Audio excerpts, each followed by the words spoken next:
राम राम दोस्तों। तो आज मेरी दादी जी को गुजरे हुए पूरे 12 दिन हो गए हैं। आज मैं पूरे 1 महीना बाद अपने घर पे आई थी तो मेरी बहनें कर रही थी मेरी सेवा। आखिर बड़ी बहन होने का कुछ तो फायदा मिलनी चाहिए। हमारे हिंदू धर्म में किसी के गुजर जाने के बाद पूरे 12वें दिन में होता है उनका श्राद्ध। आज दूर दराज से दादी के सभी रिश्तेदार मेरे घर पे आ रहे थे और दादी को याद करके बहुत ही ज्यादा रो रहे थे। अब तो ऐसा फील हो रहा था कि दादी सच में अब कभी दिखाई नहीं देगी हमारे घर में। तो यहाँ पे डेकोरेशन किया जा रहा था जहाँ पे दादी का फोटो रखना था। तो फाइनली अंकल ने डेकोरेशन का काम पूरा कर दिया था। ये मैं अपने बहनों से आपको मिलवाती हूँ। हमारा घर में हमार 3 गो बहन। हमार दादी हमेशा कही कि 3 टिगाड़ा काम बिगाड़ा। अगर तीनों आदमी एक साथ हो जानी सन्नू तो एक न एक आदमी की पिटाई तो निश्चित बा। रोता हुआ चेहरा पे भी स्माइल आ जाता है जब फोन का कैमरा उनके सामने जाता है। तो छोटकी में काहे पीछे रही। वीडियो में आगे बढ़ने से पहले मैं आपको दिखाती हूँ कि मेरे पूरे फैमिली के लोग कैसे मिलके दादी का पूजा का तैयारी कर रहे थे। सबसे पहले यहाँ पे दान करने के लिए कुछ सामग्री को सामने रखा गया और फिर आते हैं पंडित जी। उसके बाद हवन के लिए अग्नि प्रज्वलित किया जाता है। तो यहाँ पे कुछ मंत्र उच्चारण होने के साथ साथ पूजा शुरू हो जाती है। गाँव में लोग के अगर समधी या जीजा जी भेटा गनी तो मजाक शुरू हो जाला।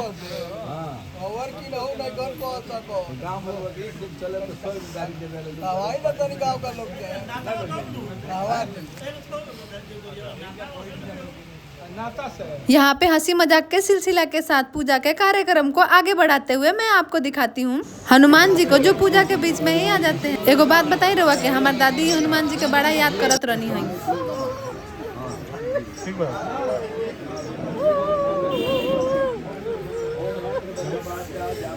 मानव जीवन में जन्म से लेकर मृत्यु तक के बीच में होते हैं कुल 16 संस्कार, जिसको हम अंतर्राष्ट्रीय संस्कार। यह संस्कार जीवन का अंतिम संस्कार है जो मृत्यु के बाद किया जाता है। इसके माध्यम से आत्मा की शांति और मोक्ष की प्राप्ति के लिए प्रार्थना की जाती है। पूजा के आखिरी समय में अपना बेटा के सर पे पगड़ी बांधल जाला। गाँव में एगो कहावत होला, बड़ बेटा बाप के छोट महतारी के।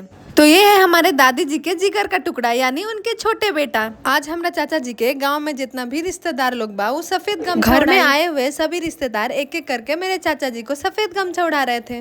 तो आप में से किसको किसको पता है कि श्राद्ध में सफेद गमछा और पगड़ी क्यों बांधते हैं, मुझे कमेंट सेक्शन में जरूर बताइएगा। तो आइए इस वीडियो के माध्यम से मैं आपको देना चाहती हूँ फ्री का ज्ञान। पूजा में होने वाली इस रस्म को थोड़ा ध्यान से देखिएगा।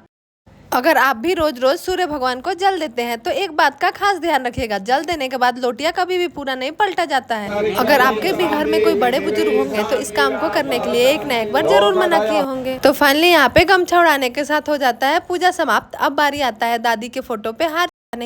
एगो बात पे कभी गौर किए हैं कि नहीं, अगर आपका लड़ाई यूपी बिहार के आदमी से हुआ हो तो जरूर धमकी दिया होगा कि ढेर बोला मत ना तो फोटोए पे हाथ चढ़ा देम तारा। मेरी आपसे ये रिक्वेस्ट है कि अपने दुश्मन को भी गलती से ऐसा बात नहीं बोलिएगा क्योंकि ये वाला मोमेंट बहुत ही ज्यादा बेकार लगता है। इस बात का अंदाजा आप मेरे वीडियो को देख के लगा सकते हैं। मेरे चाचा जी अपने मम्मी के लिए कितना रो रहे हैं। आखिर माँ तो माँ ही होती है, माँ का स्थान जीवन में कोई भी नहीं ले सकता है। पूजा समाप्त होने के बाद अब बारी आता है ब्राह्मणों को भोजन करवाने की। इस भोज में आए हुए सभी अतिथियों को एक साथ बैठाते हैं और साथ में बहुत ही मान सम्मान के साथ उनको भोजन करवाते हैं। और हाँ, आप अपने इच्छा के अनुसार उन्हें भेंट स्वरूप कुछ सामग्री भी प्रदान करते हैं। जब घर में आए हुए सभी ब्राह्मण भोजन कर लेते हैं तो अब बारी आता है घर के लोगों को खाना खाने का। तो मैं अपने बहनों के साथ गई थी खाना खाने के लिए। तो देखी प्लेट में कितना खाना रखल बा। खाना खाने के बाद मैं आ जाती हूँ जहाँ पे रसोई था। तो हाई देखी गोल गोल जिलेबी कितना बढ़िया लौकता।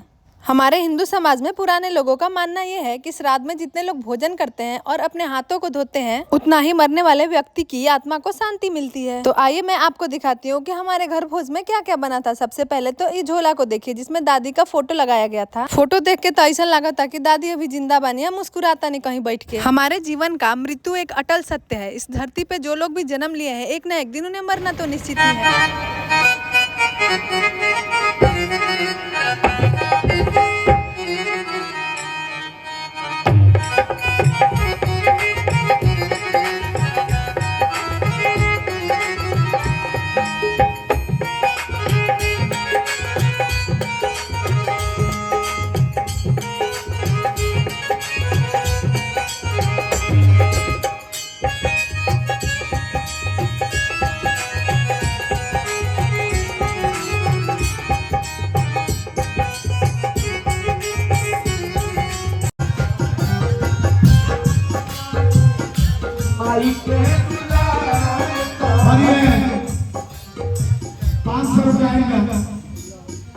सीओ साहिब की तरफ से अभी हमारे जिला में सीओ बने फिर हमारा प्रखंड बा